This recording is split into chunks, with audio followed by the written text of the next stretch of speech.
मैं अपनी दादी के घर जा रही हूँ, इसने जवाब दिया, लूमड़ के मक्कार मंसूबों से बेखबर। गुलाबी राइडिंग हुड जब अपनी दादी के घर पहुंची तो देखा कि दरवाजा थोड़ा सा खुला हुआ था। अंदर घर कुछ मुख्तलिफ लग रहा था, ज्यादा अंधेरा और खौफनाक। दादी, क्या आप ठीक हैं? इसने आवाज दी। गुलाबी राइडिंग हुड बिस्तर के करीब गई और हैरत से बोली, दादी आपकी आंखें कितनी बड़ी हैं। ताका मैं तुम्हें बेहतर देख सकूं, जवाब आया। लेकिन गुलाबी राइडिंग हुड ने फौरन समझ लिया कि यह तो भेस बदला हुआ लूमड़ है। जैसे ही लूमड़ इस पर झपटने लगा, एक मेहरबान जंगल का मुहाफिज दरवाजा तोड़कर अंदर आया और दिन बचा लिया।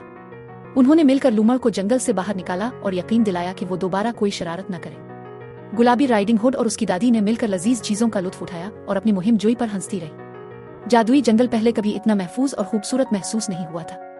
अपने विजदान पर भरोसा करें और हमेशा मोहतात रहें, चाहे अब किसी मानूस जगह पर ही क्यों ना।